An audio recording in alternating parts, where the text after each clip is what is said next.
It's your favourite time of the week, punters. Monday.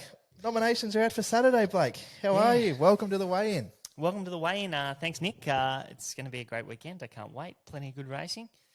What Group 1s are on this weekend? Oh, mate, we've got the Coolmore Classic. Oh, yeah, and good the, race. one of the best races on the calendar, the Newmarket Handicap. Oh, yeah, that's the a straight cracker. 6, down the straight. Yeah, we're going to see the best horse in Australia. Yep, apparently. So I'm excited. I wish I win. Yep. I heard Moody on the radio this morning. He was pouring a little bit of cold water on him. Yeah, as he does. Yeah, he said he wasn't. He's got to gallop him tomorrow, so he'll just see how he gallops. But he said he was very confident going into the Lightning, small field, bigger field on Saturday. Just means he'll win by further. Yep. See, it's going to be a good clash, a clash of the Titans, because in my top 3 horses in the country sits a little sleeping giant by the name of Private Eye, who's going to be first up down the straight like he was in the spring, where he beat Rockin' Horse, who then went on and beat Nature Strip. He went on and ran second in an Everest. So I think those two in secret, that the top 3 in the market currently.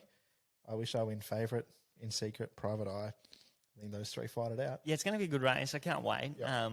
I do remember, I haven't had a good look at it yet, but I remember Private Eye went like a jumbo jet down the straight, and then he went well in that Everest. The Everest rated a couple of lengths below what it had previous years, so not looking into that form all that much. But his first up run last preparation in the spring was outstanding. I don't think many horses would have beat him that day, so excited for that race. That's it, mate. And then, of course, we've got the Coolmore Classic in Sydney. I think Fangirl's in the noms, not sure whether she runs. Of course, you've got the George Ryder next weekend. You've got the All-Star Mile, which she's also going to get a spot in if they choose to take it up. There's a bit of money about for Fangirl this weekend, so maybe she's going to run. I've got a ticket on her at $13. Well, she's into 5 now. Okay. Zugotcha into 5. Espiona, a bit of money for her. Don't know. I'll be interested to see how she goes on her Sydney leg back to Sydney, seeing though she bounced back in Melbourne last start. But Anna Visto's the favourite. She went like a jumbo jet first up. So I think that's the key to her, though, first up. Yeah, well, she's 3 weeks between runs here, so that might be absolutely perfect. Could be. And then she did run well in a Group 1 mares race in Sydney last preparation. That was on like a heavy 10 as well. Queen of the Turf, was it? Yeah. Yeah. I think she ran second. So, she's right in it. Bit of money for my I can't girl. wait. She's a belter. 26 into 18. Yeah, she's we dual identified her. We did, didn't we? On the way in, we said she was one horse to follow. She was one out of the placings. I think she had the best last 400 metres of the race or something. So good horse. she's in 2 races. She's in the far lap as well. I'm intrigued as to where they go with her, but I don't know. Should be pretty. I've seen worse $26 shots than her. Oh, definitely. She's not a $26 shot anymore. No, she's a belter. $18 shot. I will say there is a good $26 shot this weekend. There is. Are we going to fire into that, or are we going to? Fire. Alrighty. Let's fire up. As far as good $26 shots go, mate, Stockman might be the best of them. Goes around in the Sky High. Well, nominated for the Sky High. Similar sort of campaign to what he's had pretty much every autumn and spring, where he goes 14, 16, 2,000. He's getting out to his ideal distance this time in on towards the, I guess, the Tancred. I think he ran second in a Tancred 12 months ago behind Jewis. And then, of course, the Sydney Cup will be the end of his prep, I would imagine. But, mate, we've highlighted him a few times, and you think he can run a big race third up. Yeah, definitely. Obviously, his first two runs this preparation have been over unsuitable trips under unsuitable conditions behind Enemo. Probably not going to be suited 1,400 metres first up, but he did warm up late. He had the 6th best last 200 metres of the day there. And then last start, he warmed up late through the line again. So that was over a mile behind Enemo again. So that's got to be the premier form for this race. Third up last preparation into a Group 1 Metropolitan on a heavy track. He ran super. He ran 4th behind No Compromise. So Did he start close to favourite that day? I would have thought so. I would have thought he would have been right in the market. So he started $9.50, but I would have said that would have been $6 the field. So yeah, well, I think Durston was a big drifter, started favourite, and then of course he went out and won the Caulfield Cup at his next start. So Nothing wrong with that form. Yeah, so this horse is flying. This horse is absolutely flying. So they run him in the Kingston Town. No, that's not true. Well, I've just lied to everyone there. So they run him in the Winks and then the Chelmsford, and then third up he was in the Kingston Town. That was over 2,000 metres. Yep. And I know that he had really good sectionals that day. The race went very good that day. They went well above standard time for the class. So, yep, third up out to 2,000 metres. If there's any rain about, that would be perfect. Yeah, it doesn't look like there is much. His first two runs have been on good forward track, so Yeah, it's not a No, problem. it's not And against you'd him, think yes. that he's got a class edge. Like Yeah. he came of age last preparation. He had no luck in that Melbourne Cup, and when he was back in distance last prep, remember they ran him on the Saturday in Sydney before they took right, him he to did Melbourne. too. Yep. Where was that? That was the Rose Hill Gold Cup, and they just flopped him out the back, and he had really good late sectionals, and then he had no luck in that Melbourne Cup, and he bolted in over 2,600 metres prior to that. So, yeah, I just think he's really well placed, and I want to play him at $26. Lovely. Stockman. Yep. Third up. Boom. What else have we got this weekend, mate? We've got the final lead-ups into the Golden Slipper, the Pago Pago and the Magic Night. We've already touched on the Far Lap. We've got the Shaftesbury Avenue, the CUNY. It's all happening. The Ajax Stakes. Anything take your fancy there, mate? Oh no, I haven't really looked at those races yet. I'll have a quick look tonight, but we'll really wait until final fields come out to start really having a deep dive into them. But the Pengo, Pengo. yeah, it's produced a couple of favourites in the Golden Slippers in recent times. That horse that James rode, what was the China Horse Club horse that won? Yeah, Cosmic. Cosmic Force. Cosmic Force. Did it win a Pango? Yeah, it won by about 8, remember? That's right, it did too. Yeah, and then it backed up the week later, started favourite. So I wouldn't be surprised if something jumps out of the ground this weekend, because we got that nice horse that we backed on Saturday. What's his name? Cylinder. Yeah, lucky I got you as a brain. Yeah. It's handy. Yeah, Cylinder went really good on the weekend, and he's deserved favourite, but there's no 2-year-old that's really stamped himself outside of him, because he's won his last 2, has he? Yeah, he's unbeaten this prep. Yeah, so he probably should be close to unbeaten in his career, that horse. The Blue Diamond form is the form that I'm interested in, because that race went really well. I think if it was... I think Little Bros has been underrated Definitely. so far. He's still an $11 chance. If say, Don Corleone, who is unlucky, won that Blue Diamond, if Seal City won the Blue Diamond, if, a horse like Barber that was also in that Blue Diamond, if he won it, I think they'd be clear favourite in the Golden Slipper off their Sydney form. Well, they'd be. Yeah, I think Steel City would be right up there. Yeah. She'd probably be like second favourite or something. Yeah, Yep. Equal price to learning to fly. But Learning to fry is what you have to do when you get a job at KFC as a 15-year-old. yeah, and that's the Lord of the Flies. Yes. Fries. Fries. There's a shop called Lord of the Fries in Gold Coast. Do you know that? Cavill Avenue. Yeah, I've never been there. It's all right. You been It's there? like loaded chips and stuff, bacon, cheese, gravy. Yeah, that's. Well, we might have some of that when That was a bit of a DJC and schoolies. Watt come up for the That was like a schoolies, like breakfast, lunch, and dinner job.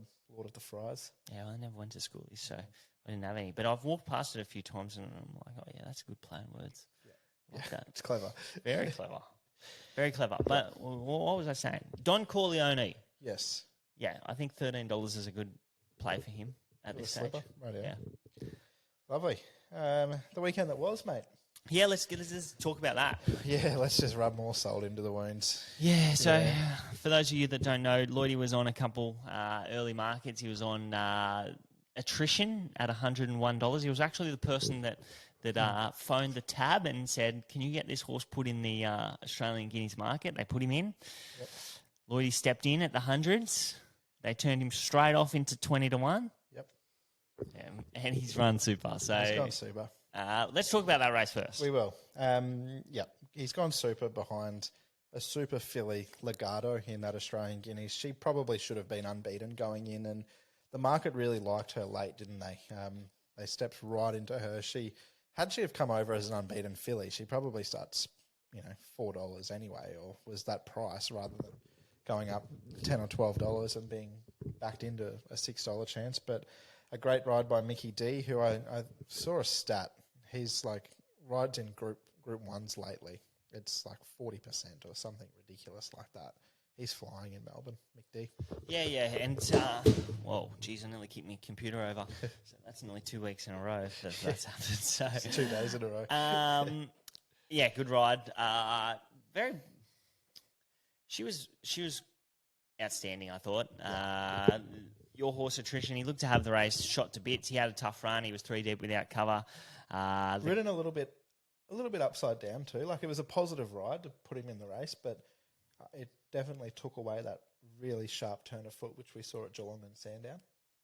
Yeah, potentially. I'd prefer them ridden like that. Oh, me too. Definitely me too. But when you've got a horse that, like, his greatest asset has been finding the line, and then you get 3 deep, ridden a little bit closer than what you usually do, you lose that a little bit. Yeah, potentially. I think he was well within his comfort zone though, because that race has only gone at an even clip. So, like, I think you're going to win more races if you put into the race, especially in a race of that sort of tempo. It wasn't like he was going outside of his comfort zone. So I thought he was really good. He looked all over a winner at the 100, 50? 10, yeah. No, well, she was held up at a real crucial stage. And when she got out, she absolutely launched. She did, didn't she? She really did. She really launched. So she's gone outstanding. You told me this morning that she's probably gone to the paddock. By the sounds of it, they want to target, I think, the Cox Plate and that new race, the Champions Stakes, I believe, reading between the lines. So bit of a freshen and come back in the spring. Of course, she'll be 4 as well. So, wouldn't put it past them to look at a Golden Eagle as well. Like, that's obviously the sort of race they can go towards. Yeah, why not? I think she's right up to them. So I don't think this race has gone. It's gone well. Yeah. But it hasn't gone like the race of the autumn or anything like that. No, definitely.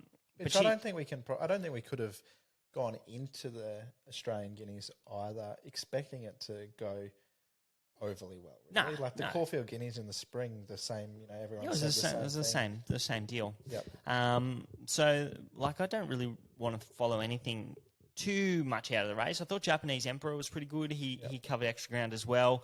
He was only second up there. He had cover though, and he really did peak on his effort. He looked like he was going to challenge Attrition, but he peaked on his effort late, so he can strip fitter for that. The one out of the race that I thought went well moving forward for a race like the ATC Derby was Virtuous Circle. He ran well behind Berkeley Square over 1.25 miles last preparation at Moonee Valley in the lead up to the Derby. And this horse, he got back and he had the biggest squeeze of the race between the 8 and 400. And then he was still really strong on the line and he was only second up there. I think he's probably being set for a Derby. So. Yeah, I reckon if it was mine, I don't think I would be going to Sydney with him. I mean, you still can, I guess. Like, that race might drop away a little bit, but if it was mine, he'd be going to Adelaide. Well, if it was mine, he'd be going to Sydney because we'll get to it in a minute. But the Randwick Guineas went poo. So yeah, that's a race we can put in the bin. So okay. Anything outside of that form would be tackling the Sydney races. Sharp and smart. Yeah, he'll if he comes. Well, he's coming for the Derby. Yep. I don't think they'll beat him. Good. Right. Well, let's move on. Jacquino, before we do move on, pulled up with EIPH. So it looks like that. For a stallion, he's won a Golden Rose. He's won a CF4. That very well could have been the last time we see him at the races. They were already talking that might have been the last time we'll see him. So I think he's gone to the paddock. Whether or not we see him in the spring remains interesting. to be seen. I think I thought he was a pretty good run. I thought he over-raced badly in the early stages of the race. He still had good closing sectionals. Yep. I wouldn't say that you could say that hasn't run out the mile. And he also had an internal bleed as well. Yeah. Yep. And exercise-induced pulmonary hemorrhage. Okay. Well, yeah, that's PH, a bleed. let's say forgive. Forgive, yeah. Yeah, forgive. Forgive or retire. Could be. Oh, we'll find out. We will. Sydney. Yeah. Canterbury Stakes, Randwick Guineas. Let's start with the Randwick Guineas while we're on the Guineas tangent. You said the race went poo. Communist gave Zach Purden a race-to-race Group 1 double after he got Artorias home earlier. We'll get there in a minute. But, mate, Communist, to the eye, looked like a pretty classy win.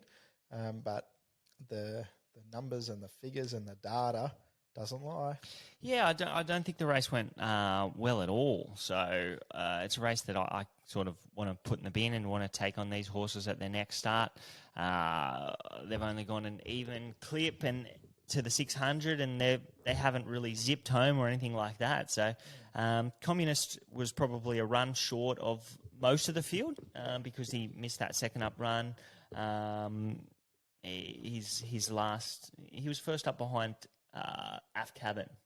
Yes. And then he's gone straight into this race. So there's probably a little bit of improvement from him. I thought Lindemann measured up really nicely. I think ridden with a more aggressive ride, he was still really strong on the line. So I think, aggressive ride, he probably gives that race a little bit more of a shake because you can get Communist off the bit. You'd say Zoo Tiger probably didn't run out a strong mile. Af Cabin, he was okay.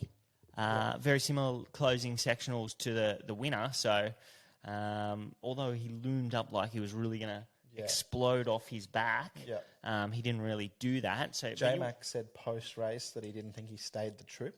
So whether or not that puts a pen through the going to the Doncaster. I would think so. I would think so. Like, I'm not going to say that he won't run the trip out, but he wasn't at his best. Do you drop him back and go say to an all-age stakes at 1,400, or do you go even one step further and go to an Arrowfield over 1,200 against your own age, or do you give him a bit of a freshen and maybe target, Godolphin have often done it with their 3-year-olds, target a race like the Stradbroke? Oh, I think he'd be a really good Stradbroke horse. I'm not sure. I've got about 15 Stradbroke horses now. Leave that to James Cummings. Manzoice was first up. He was okay.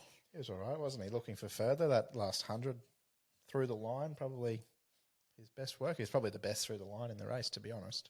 Yeah, he was pretty good. So we'll want to see him again. But the race overall has only gone ordinary. So we'll be against it in the future. But we will go to a race that has gone outstanding now.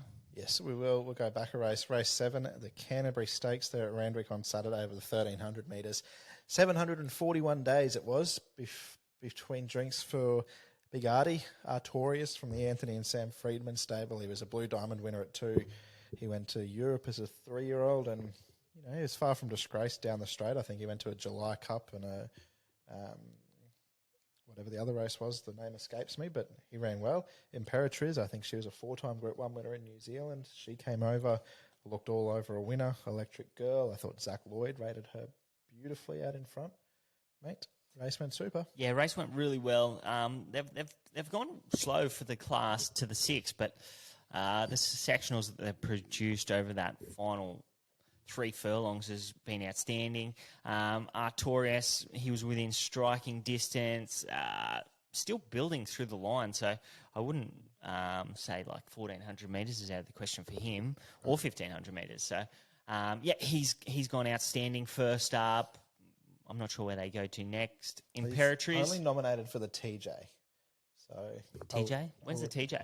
I think it's like a month, actually. April 1st, so it would be 4 weeks between 4 weeks, 4 weeks, freshen up back to 12. Back to 12. That's not a problem. No. That's not a problem. He's going to speed in a TJ as well, you'd imagine, with Nature Strip there, Eduardo. There would be, but the only problem with that, he was... Because Zach was a bit at aggressive. At him to stay with him over 1,300 metres on a slow speed. Is he going to get outside of that band? 1,200 metres in a fast run race is probably not where I'd want to go. I'd want him to be within striking distance. He could be the all-aged horse. He could well be. He could well be. I'd like to see him in an all age. I'd like to see him like 1,200 metres in a slowly run race because he's got that sort of turn of foot. It's not going to be a problem for him. But I'd say in a fast run 1,200, he just might get out too far out of his ground, and he'll be strong late, of course, but it's just probably not the race for him for me. Bit of a shame not to see him back up into the Newmarket. That would have been nice. He started, let me just bring it up. If it should be right there, I would have thought in terms of what he started. He started $9 in the race last year with 51 kilos on his back. He'd obviously get a little bit more. And he was second best on the slow side. He was. Yeah, he was second best on the slow side that day too. That so was before going to the Platinum Jubilee where he ran out of his skin to run second. So and he's a different horse now. He so is. He's Imagine Artorias Private Eye, I wish I win and in secret. that'd be good. I'm actually glad he's not there because he was a winning chance. Golden Mile, I thought he went outstanding here. Yep. He was, 35 days between runs. He had that setback, so wouldn't surprise me if he missed work. He had a big squeeze between the 8 and 400 metres and then a drop-off late, so he can improve. If they do go to the Far Lap Stakes with him on Saturday, I think he'll be very hard to beat. Cascadian, really good first up, in limited room, back to the fence. All-star mile for him, I'd suggest. Yeah, that's what they're saying. So, he'll be very competitive in a race like that. I thought Kerwin's Lane went outstanding. So did I. He's already in the Doncaster when he won that. He won the Ingham. Yeah, he won the Ingham. The Villiers, the old Villiers. So he had the biggest squeeze of the race between the 8 and 400 metres, and he still had the 8th best last 200 metres of the day. So he's gone outstanding, and that's underweight for age conditions. So he's going to be well suited back into a handicap. I thought Argentia went good. She went back from a wide draw. She warmed up late. I think if she can go back to Mare's company, she's going to be really hard to beat. So, really keen to follow Golden Mile out of the race. Really keen to follow Cascadian, Kerwin's Lane, and Argentia. The first two obviously are going to be at the top of markets in anything they compete in from here. So just got to pick the right races out, and if we get the price that suits us, then we can bet accordingly. But this is a race we can definitely follow. They're, I think both Imperatriz and Artorias are sort of towards top of betting for the George Ryder. A little less than a fortnight now. So Saturday week, not this week, not next weekend. Saturday week. Yeah, Saturday week. Yeah, that's right. Yeah. It stops all the confusion. It does. Saturday week. Don't forget about our Golden Slipper Punters Club. That's exciting. Yes, that is exciting. I'm looking forward to that. So we've got DJC and the WOC coming up. Nick and I will also be here. Yep. We'll also be going to the Sporting Globe at Robina on the Friday night. If any members want to come and say hello to us. Yeah, that'll be a good night. It will be good. We'll have a palmy. I'll have a palmy. You'll have a palmy. You have a palmy? Might have a steak. Who knows? I have a lot of palmies. A couple of Stone and Woods. You'll have a couple of 4Xs. Friday night, that'll be a good game, actually, off the Rugby League. Got the Knights Dolphins, the all-conquering Dolphins, and then the Roosters Bunnies. Yeah, that'll be good. Roosters Bunnies. The Thursday night, lucky that. It's a shame they're not here for the Thursday night game, which is Manly and Para. Yes. Which will be huge. Manly should be at the top of markets to win the comp this year. So we've got the bye this week. We'll still be first, I think. So we're first now. So yeah?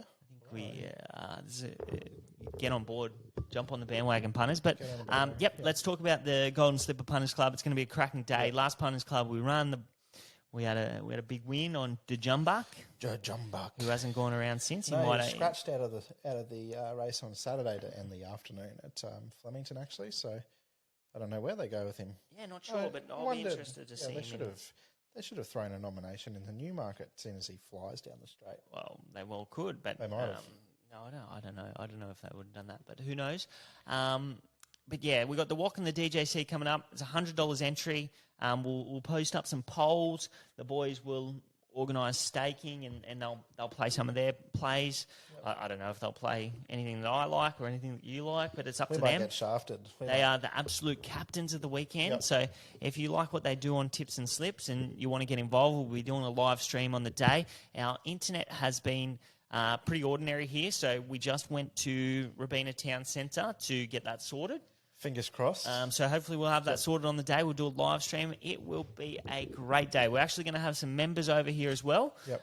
So we'll put that out on the page at some stage over the next week. Yep. And we'll I'm invite some thinking people too, in. We're talking about a few different ways to giveaways as well throughout the afternoon and ways to get members involved. So I think we might do like a bit like a Melbourne Cup sweep, but for the slipper. There's a big field. That's a good idea. Good idea. Yeah. So watch this space as well. That might just be for the people. Yeah. Yeah. Or me, you, DJC, and Wok, No, I was and gonna Woodhead, say- and two other blokes can I was have gonna 4 say, runners in the race. Yeah. We'll work it out. We will work it out. There's plenty of details to come. But That's thanks for right. tuning in, punters. Hopefully we can back plenty of winners this week. Oh, we will. Thanks, punters. Yep. Cheers.